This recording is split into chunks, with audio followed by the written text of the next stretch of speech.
सद्गुरुनाथ महाराज की जय।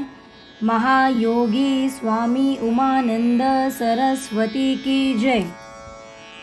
श्री गुरुगीता हा गुरुभक्ती योगाचा मंत्रराज आहे। कलियुगा संसार सागर तरून जाण्यासाठी हा महामंत्र गुरुदेवांनी स्वाध्याय म्हणून दिला आहे।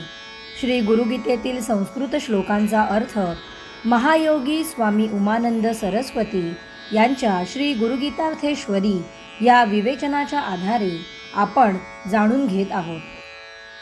आजचा श्लोक आहे 146वा। सर्वशांतिकरं नित्यं तथा वंध्या सुपुत्रदं अवैधव्यकरं स्त्रीणां सौभाग्यदायकं सदा।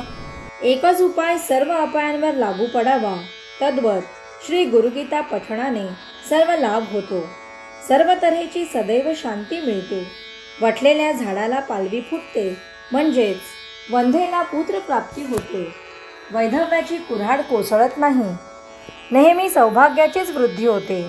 आजचा काळच असा धामधुमीचा आहे की अनेक मार्ग, अनेक व्रते, अनेक उपाय, अनेक मार्गदर्शक अशी नाना प्रकारची साधने करायला माणसाला फुरसत नाही।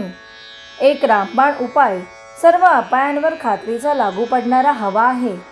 मतामतांच्या गलबल्याला, नाना तऱ्हेच्या आचार्यांच्या प्रवचनांना, तऱ्हेतऱ्हेच्या उपदेशांना माणूस कंटाळला आहे। एक गुरु, एक उपदेश, एक मंत्र, एक तंत्र, एक मार्ग, एक साधना त्याला हवी आहे। त्याच्या सर्व अडचणीतून त्याला बाहेर काढून मार्गाला लावण्याचे सामर्थ्य एका श्री गुरुगीता जपात खासच आहे। मग 33 कोटी देव पूजायला नकोत, वेगवेगळे मंत्र घोकण्याची जरुरी नाही। उपास तापास, तीर्थाटने, देवदेव, प्रदक्षिणा काही म्हटल्या काही नको।